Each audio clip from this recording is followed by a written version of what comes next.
All right, guys, very excited to be joined this morning by James Johnson of JLPartners. They, of course, see the wonderful focus groups for us, and James just took another trip back to Georgia, where he spoke to quote-unquote double disapprovers who are not impressed with Trump or Biden, of which I think many of us relate to see how they are feeling about this election. As a great report in the Washington Examiner. Headline is, "In Georgia swing country, Trump, baggage and all, has an edge over Biden." Great to have you, James. Thank you. Thanks for having me. Yeah, of course. So talk to us a little bit about how you selected these people and what the overall vibe was when you talked to them. Yep, so this wasn't just me roaming around Georgia, talking to people in bars or coffee shops. A bit of that in the evening. So we actually texted by SMS 5,000 people in the two counties of Baldwin and Washington counties. These are places that voted for Biden in 2020 in Georgia, but Brian Kemp, the Republican, in 2022. Interesting. So they're key to this. So we texted people, and then we got them to fill out a survey. And if they matched our what we were looking for, which are people who disapproved of both Trump and Biden,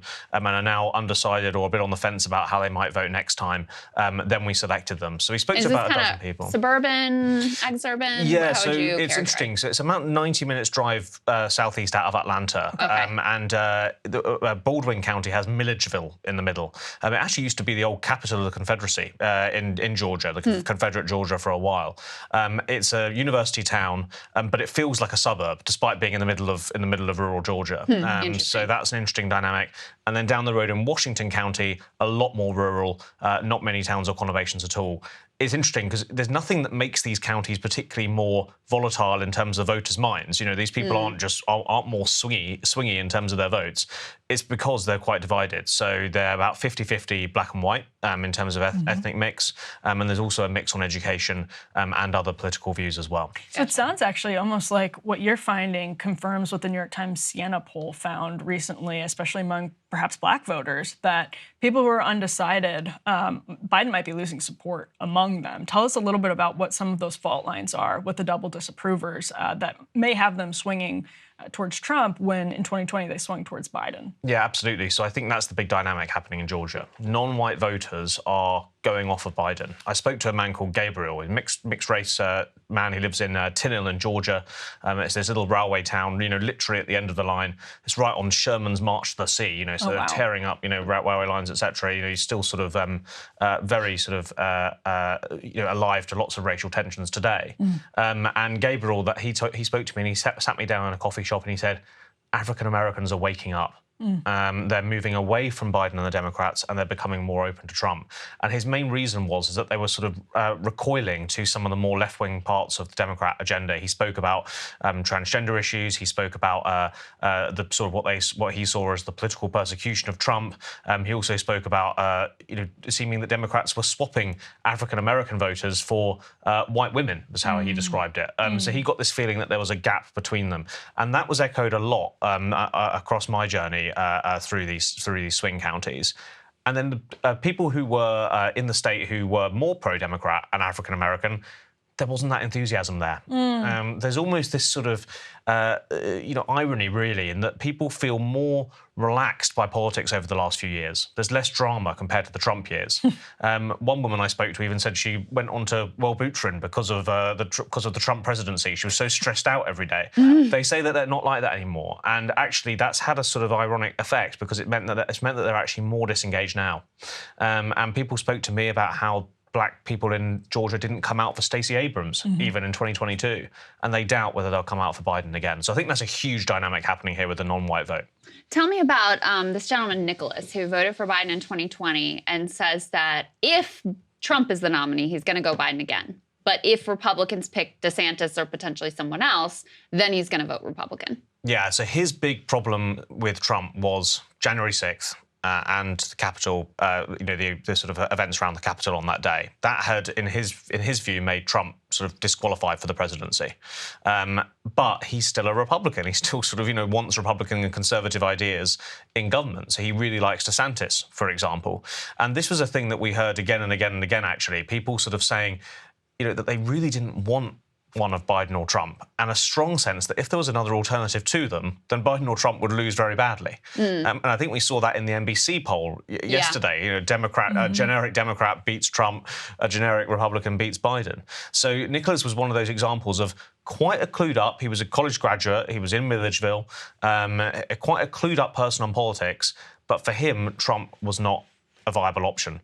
He wasn't keen on Biden. He's going to vote for Biden, but he wasn't keen on him. He spoke about how Biden could have reached across the aisle to voters after 2020, and that's what he expected.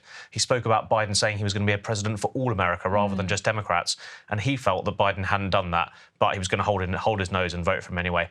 This is looking like a very much a hold your nose election. Everybody sort of had one man, Frank, he was an independent. He sort of sat almost with his head in his hands. He couldn't work out who to vote for.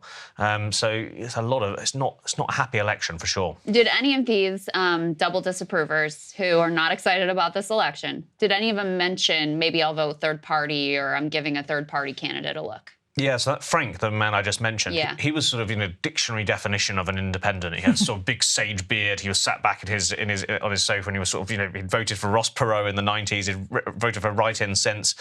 He voted for Trump in 2020, but he didn't want to repeat it again because of concerns about Trump's temperament. He spoke about a write-in candidate or third party. I said to him, "Oh, have you heard about RFK Jr.?" And he said, "Oh, yeah, maybe him." But he didn't come up with him unprompted. A few other people did mention RFK Jr. A few other people spoke about looking elsewhere. However, and I think this is because Georgia is such a swing state now. I mean, it went to Biden. It's the first time it went Democrat since 1992 under Bill Clinton in the last election. People are really aware that it's a tight margin. And lots of people said to me, even when they were sort of talking through about, oh, maybe I could be tempted by a third party, they corrected themselves and said, it would be a wasted vote. Weighs heavily. And that was a really, really strong motivator for these guys. Interesting. One thing that has stood out for me as you started doing focus groups on Breaking Point's side was asking what their news diets look like and where they're getting their information. And that strikes me as perhaps one of the most interesting distinctions between 2016, 2020, and potentially 2024, when you have the double disapprovers saying things, for instance, like I think it was the man Gabriel you mentioned, who felt as though Democrats were swapping white women for black voters. That is not something you hear in the establishment media, the legacy media at all. And I'm really curious what your sense is as you're talking to double disapprovers and maybe as you're talking to people in general, how media diets have changed just maybe even since the pandemic, just since 2020. I think that's one thing maybe people, like especially Democrats, the Democratic establishment, might not fully be banking on is that there's information, there are narratives, there are arguments that are getting to voters in a more powerful way than perhaps before. Yeah, 100%. I mean, someone spoke to me there and said, I can't trust anything. You know, they said that they'd go online and they'd Google something even and try and find out a story, and they'd think, oh, this looks like a good news story, and they'd click on it and it would just be either an agenda or clickbait. Right. And people feel like there's this real loss of trust that people feel now, to the point where they almost don't feel they can trust anything. It's turning some people off. So I think that is a huge factor. You know, the usual sources of media that we've perhaps banked on, you know, the world of, you know, candidates writing op-eds or candidates getting on an important cable news station, those days really seemed over for these double disapprovers and for voters as a whole. You know, it's this sort of free orbit almost of media now that people can sort of select and go for, and you know they're looking for those trustworthy, straight down the line sources, but they can't always feel they can find them. So I think that's an absolutely huge factor. It means that viral clips become more important. It means that sort of how people sort of feel about the candidates become more important directly.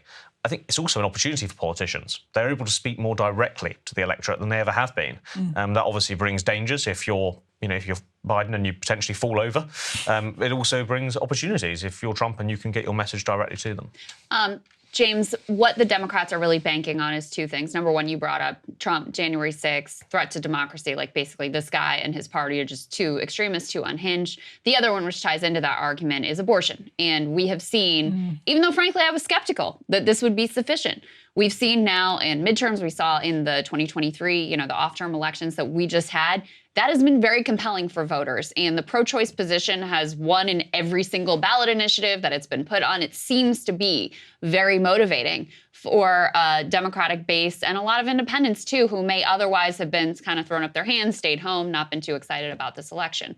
Did abortion come up with these voters at all? Are you seeing that in your conversations, that this is a really super hot issue that is motivating people to come out and express their choices at the polls?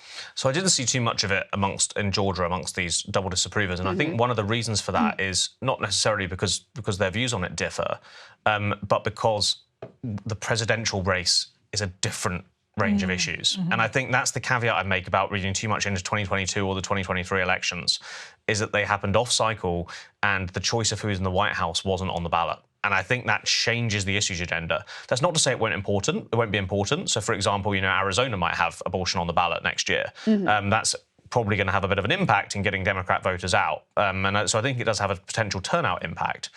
But I think what I'm hearing and what I'm seeing both in polling and in focus groups is that when it comes to the choice between Biden and Trump, or whoever it might be, it's the positives and negatives of those individuals that are weighing more heavily than abortion. So I'm not sitting here and saying it's not important, but I do think it becomes a slightly lower tier issue when we get into a presidential election. One thing I'm hearing from all of this is that the people of Georgia are not clamoring for Dean Phillips. They are not. They're not on the Phillips train, right? Were they begging? Not yet, Emily. It's were still they early. asking you, what about Joe Manchin? Please tell me Joe Manchin is going to get into the race. There was no Joe Manchin train. There was no Dean Phillips train. There was there weren't many trains, to be honest. So they don't want to get on the Trump or the Biden train either. Right. It's interesting, even despite the more disengaged Democrats. I had a fascinating interview with a man called Joseph. He's a Nighthawks veteran, and he helps run the Veterans Hospital now in Milledgeville. And he had this big, army shirt on, and he sort of you got to remember these things are very exciting for me as a Brit. We don't have people wearing big army shirts in the UK. He sort of sat back and he had a picture actually of Clinton and Obama on his shirt on his wall, and he pointed at them and he said, Biden's not like them. He's not a firecracker. I'm not going to put a bumper sticker on for Biden. Despite all of that, he still said there shouldn't be a primary challenge to Biden because he felt that would divide Democrats even more. That is interesting. Fear of Trump. It really does dictate a lot of our politics right now. James, thank you so much. Always so insightful to just hear directly from voters the way they are viewing this election that not a lot of people are super excited about. So great to see you. Thank you so much. Hey guys, if you like that video, go to breakingpoints.com, become a premium subscriber, and help us build the best independent media organization on the planet. That's right. We're subscriber funded. We're building something new. We want to replace these failing mainstream media organizations. So again, to subscribe, it's breakingpoints.com.